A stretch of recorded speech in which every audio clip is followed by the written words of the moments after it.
Hear, feel, think. Hear these words I'm about to say to you. Feel their meaning in your soul. Think about the consequences should you not heed my warning. This video will contain spoilers for Endwalker and beyond. Proceed with caution.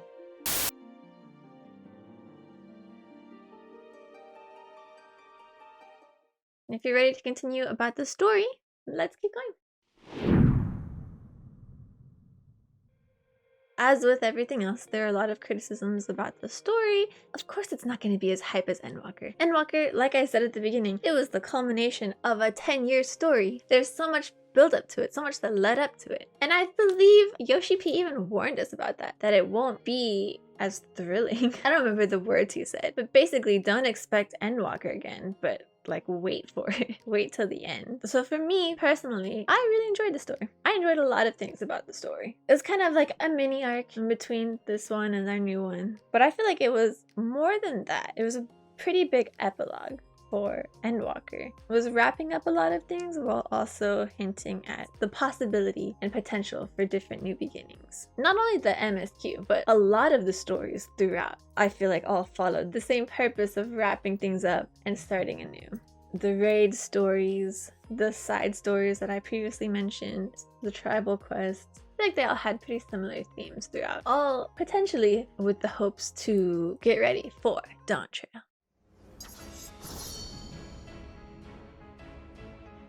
In the MSQ, obviously we started this new adventure into the Void where we met Zero, who already is an interesting character because she came from Xenos. She's slightly familiar with us because of that, but by spending time with us, and when I say us, Scions, right? The Warrior of Light and the Scions of the Seventh Dawn, former Scions, she goes on this big journey where she learns to trust and rely on others.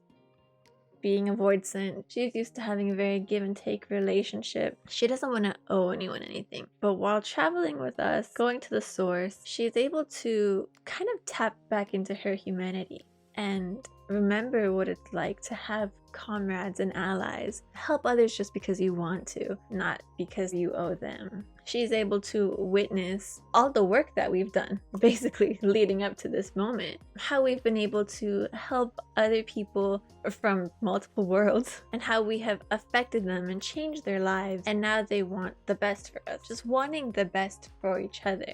And then finally, she can pass it on to Golbez, this new hope that she's discovered that her world can be saved, their world can be saved. They're finally able to come together and start forging ahead, forging a new path into potentially the light, right? And then we go into this whole balance between light and darkness, and this whole arc has been about light and darkness with Hydaelyn versus Zodiac. And then we had the first, which was covered in light, and of course the 13th, which was covered in darkness. So I did appreciate seeing those two come into play in this latest patch and how now they're being used to counter each other, and hopefully we can see improvement in both worlds. I also really love getting to see Eulis's development and how he was able to inspire Zero, and he learned from our twins, from Alpha and Alize. And so just seeing like this progression of kind of paying it forward and showing kindness to others, and they can in turn spread kindness, and then to see it finally return back to them. They've put in so much effort to help guard them all. It took a long time, but now that people are grateful to them and they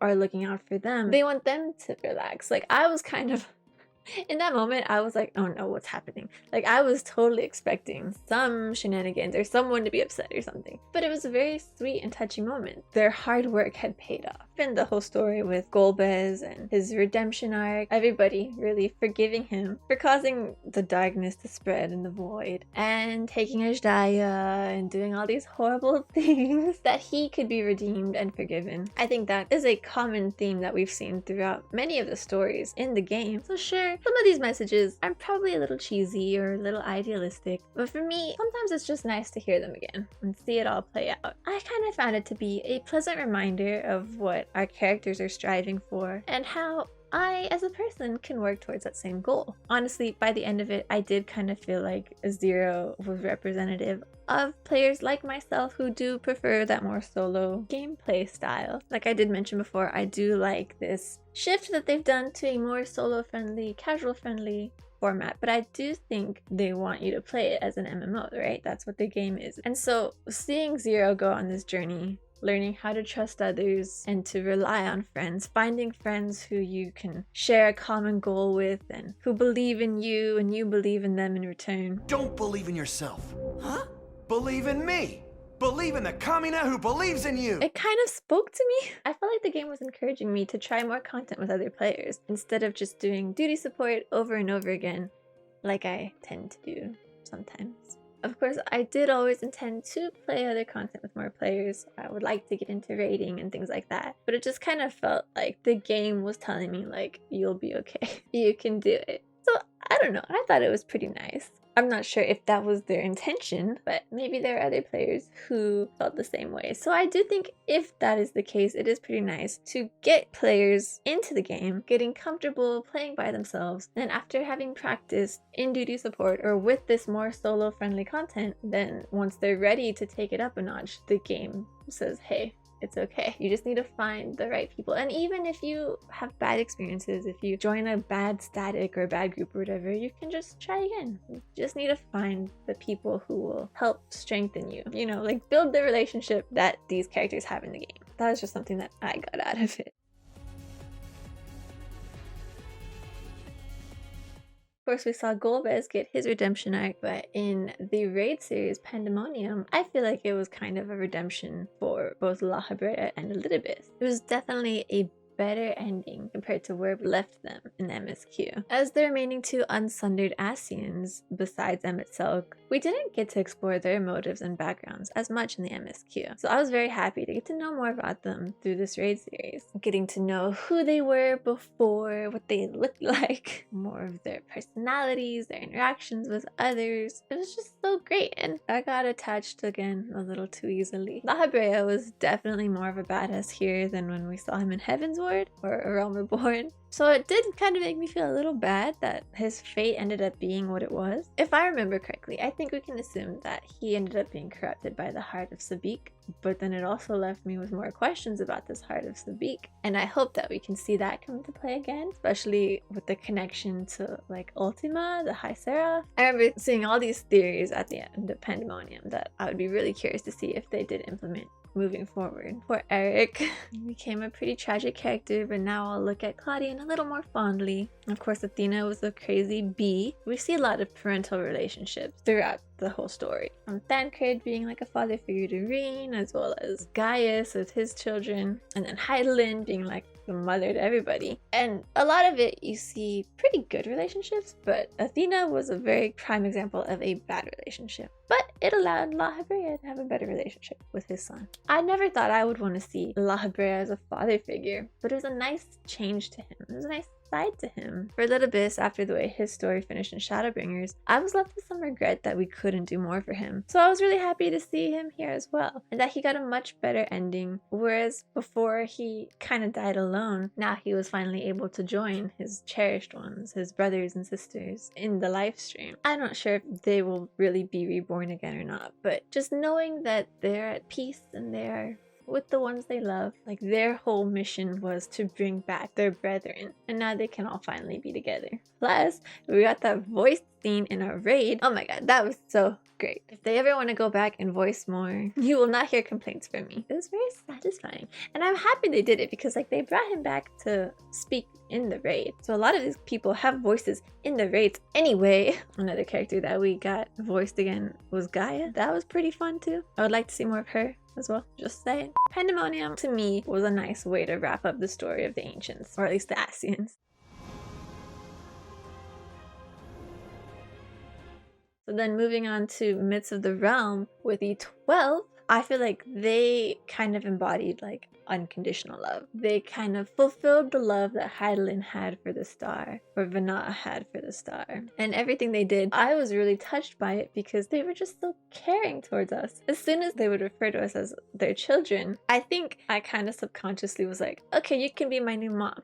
Like after Hydaelyn passed. And so I kind of latched onto them, but then they were gone just as easily, but it was still very sweet. Derek's story or Ashan's story, it was pretty nice to see him change and how he was affected. We could even affect a god, right? Just the short interactions that he had with us. He changed so much from being more to himself. He was kind of awkward at first, to then now wanting to like live amongst men and experience what they have to offer. And it's very similar to how Vana lived as Azam, as the traveler, how we live as the warriors of light. And again, I feel like this is also showing the merit that can be had from interacting with other people, not just being by yourself. So I thought overall, the Alliance Raid series, besides having amazing battles and really beautiful scenery and fantastic music, was a very sweet story where we got basically this was the last of the Ancients, including the Watcher. And so now, like wrapping up all of that, still with Hydaelyn and Zodiac and everything, we've learned about the Convocation and Vana's group. A lot of those lingering details I feel have been wrapped up within all these story arcs. And now we can move forward. They're not forgotten. We still have Derek around. We still have the Watcher.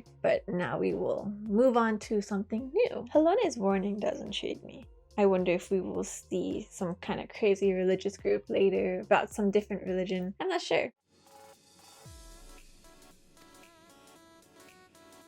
The tribal quests I thought were again a bit idealistic, but nice to experience and just fun overall, with some pretty great rewards I think as well. The Akasada quest was about like coming together to build something new and helping to rebuild the economy. So much of what we do is like such a wide scale, but even in a small section there's turmoil and inner conflict, and bringing those smaller groups together first before we can then spread it out, I feel like was very important to these quests. Plus, what I love about this and basically all the tribal quests is when you're able to make the scenery look nicer and it grows and you're adding stuff to it and it gets so pretty. That's just another part to use that I find to be very enjoyable and satisfying. And then the Omicron quests were about like overcoming sorrow and this hopelessness, and it's in this dead star, right? Like it's about all these civilizations that have perished, and really the ones we're dealing with are not necessarily real. I guess they're made from dynamis instead. Even with this, they were able to start anew and come together, and there's the potential for new life, and there's even like a baby dragon born, and I thought all of that was very touching. And so I'm not sure if we will ever really see these civilizations again anywhere else, but it's like it's never over. If something ends and you think that's it, like, you can always get back up and start anew on a personal level and bigger than that, I guess. And it's simple things too that help. For this, it was the gathering quest, so it's like gather this weed and make a soup out of it, or gather this mineral and make food out of it.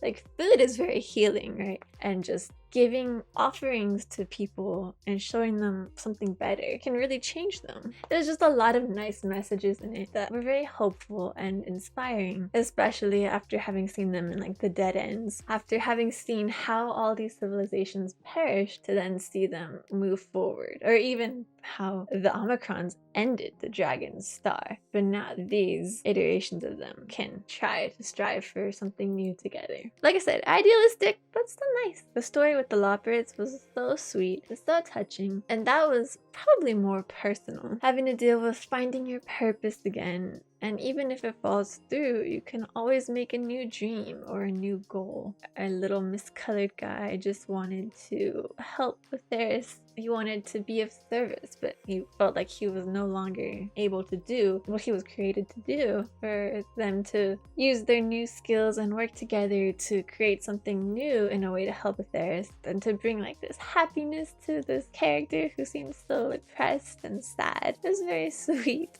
So I'm really looking forward to the Allied Tribal Quest coming out, the 6.55 update. I think it'll be very touching as well. All of these have been pretty touching. I'm expecting it to really bring home the ideal of putting aside your differences, coming together and starting anew. So all of that being said, Post-Endwalker is about starting anew, and what is our new beginning but Dawntrail coming in 7.0.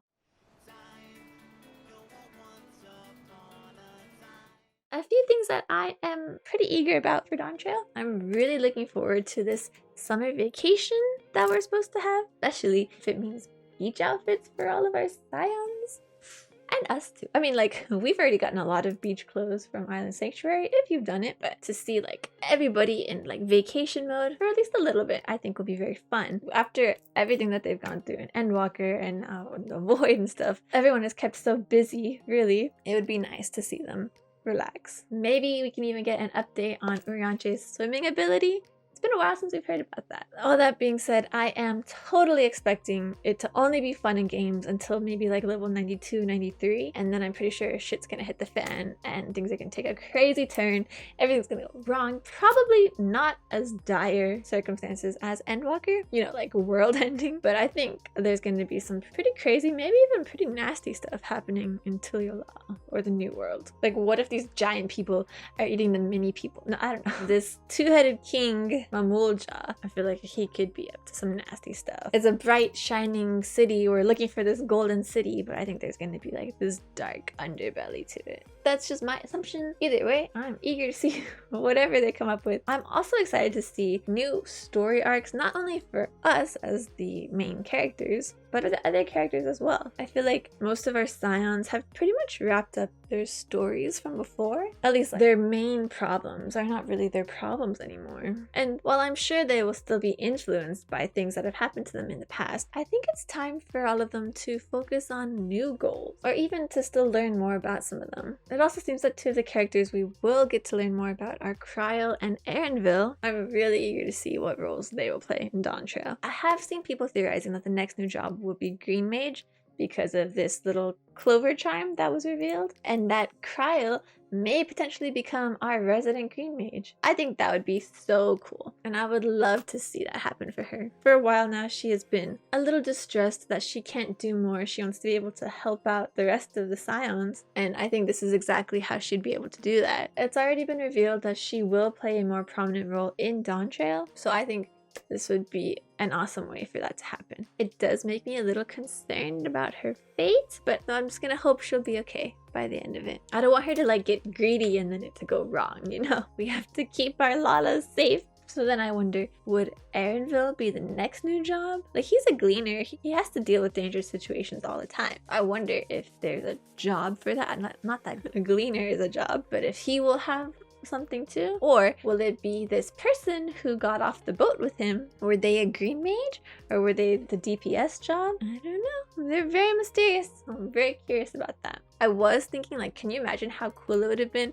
if they were like Femme Frost feet? If that was like our introduction to the Femme Hrothgar. Can you imagine how crazy people would have been if those feet were furry and slim? We'll have to wait a little longer. Also, with them mentioning that they want to show Zero a brand new shiny Garlemald, I'm kind of hoping we get Garlemald restoration in 7.x at some point. I've been wanting Garlemald restoration for a while now, and I'm hoping this mention of a shiny new Garlemald can be a hint that that's coming. But also, with the way we ended things for the 1st and the 13th, I feel like it's super possible to eventually see new life there, especially with the Lopperids talking about using what they've learned to help out the 13th. So I'm kind of thinking maybe more like 8.0 or potentially even 9.0. We can revisit the 1st and or the 13th, and then we'll have more lands to explore. We might even get like a time skip on the 1st, which really I think the only ones that would be affected are like Reen and Gaia. Maybe some of the other little kids. The adults, I feel like they'll still look the same. It might just be like a few years difference or something. But then by that time, the others can go, and Thancred can see Reen all grown up, and they'll be touching,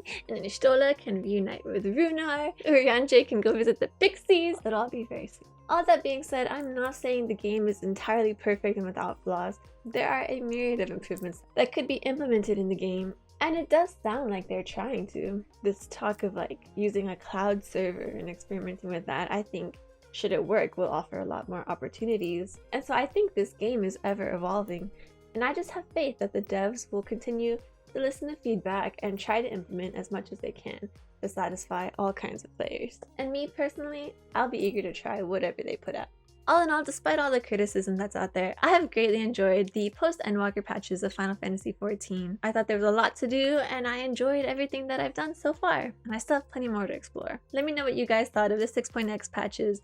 Did you love them? Did you hate them? Just so-so? But also, if you're up for the challenge, think of something that you did like about it, and let me know in the comments down below. If you made it this far and liked the video, please consider hitting that thumbs up. And if you want to hear me raving more about shows, movies, or games, Click that subscribe button and the bell to get all alerts. Hope to see you guys in my next video.